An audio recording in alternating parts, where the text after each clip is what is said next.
আমি কথা দিতেছি এই ভিডিওটা যদি শুরু থেকে শেষ পর্যন্ত দেখেন তাহলে যে কোনো মানুষের ব্রেন মাত্র 5 মিনিটে হ্যাক করতে পারবেন। আপনারা তো মোবাইল কম্পিউটার এগুলো তো হ্যাক করা দেখছেন বা শুনছেন, কিন্তু আজকে আমি আপনাদের একটা জীবন্ত মানুষের ব্রেন কিভাবে হ্যাক করতে হয় সেটা শেখাবো। আমি কোনো কবিরাজ বা জাদুকরের কথা বলতেছি না।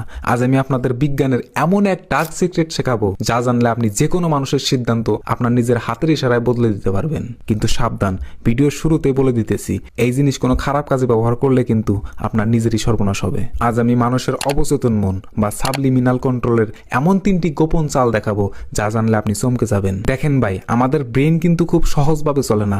আমাদের ব্রেনের একটা অংশ হলো সচেতন আর একটা হলো অবচেতন। আপনি যখন কারোর সাথে কথা বলতেছেন তখন তার অবচেতন মন কিন্তু সবসময় জেগে থাকে না। সাবলিমিনাল কন্ট্রোল হলো এমন এক ইশারা বা এমন একটা শব্দ যা সরাসরি ওই অবচেতন মনে গিয়ে আঘাত করে। আপনি তাকে একটা কথা বলতেছেন, তার কানে শব্দটা যাচ্ছে কিন্তু তার ব্রেন ওইটাকে একটা হুকুম হিসাবে নিতেছে। এটাকে বড় বড় দেশের গোয়েন্দারা ব্যবহার করে, বড় বড় ব্যবসায়ীরা কাস্টমারের পকেট ফাঁকা করতে ব্যবহার করে। প্রথমে শিখেন চয়েস হ্যাকিং। ধরেন আপনি আপনার বন্ধুর কাছে এমন একটা জিনিস চাইবেন কিন্তু আপনি জানেন যে সেই জিনিসটা চাওয়ার পর আপনার বন্ধু না করে দেবে, তখন আপনি তারে সরাসরি জিজ্ঞাসা করবেন না, আপনি তারে 2টা অপশন দেবেন, কিন্তু 2টার রেজাল্টই হবে আপনার পক্ষে। ধরেন আপনি তারে বলতেছেন, বন্ধু তুই কি আমার সাথে আজ বিকালে বাজার যাবি নাকি রাতে যাবি? খেয়াল করেন আপনি কিন্তু তারা জিজ্ঞাসা করেন নাই যে সে যাবে কি না, আপনি তারা জিজ্ঞেস করছেন সে কখন যাবে। তার ব্রেন এখন 2টা সময়ের মধ্যে একটা বেছে নিতে ব্যস্ত হয়ে পড়বে। সে ভুলেই যাবে সে না বলতেও পারতো। এইটা হলো ব্রেনের প্রথম হ্যাক। আপনি আপনার বন্ধুরে না জানাই তার সিদ্ধান্ত বদলে দিলেন। দ্বিতীয় যে চালটা, এটাকে সাইকোলজি ভাষায় বলে মিররিং। ভাই, মানুষ সবসময় তার নিজের মতো দেখতে মানুষদের বিশ্বাস করে।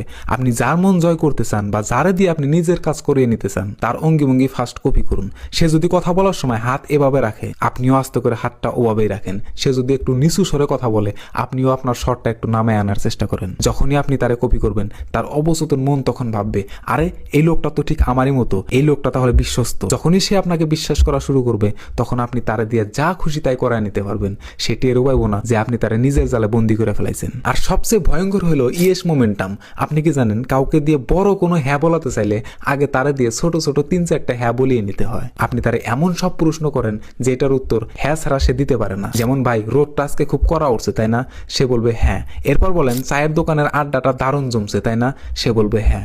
যখনই সে 3-4 বার হ্যাঁ বলে ফেলবে তখন তার ব্রেন হ্যাঁ মোডে চলে যাবে। এরপর আপনি আপনার আসল কথাটা বলে ফেলেন, দেখবেন সে না করতে পারতেছে না। এটাকে বলে সাইকোলজিক্যাল মোমেন্টাম। সে আপনার কথা মতো নাচতে শুরু করবে, অথচ সে ভাববে সিদ্ধান্তটা সে নিজেই নিছে। এই যে 3টা জিনিস শিখাইলাম এগুলা কিন্তু মারাত্মক পাওয়ারফুল।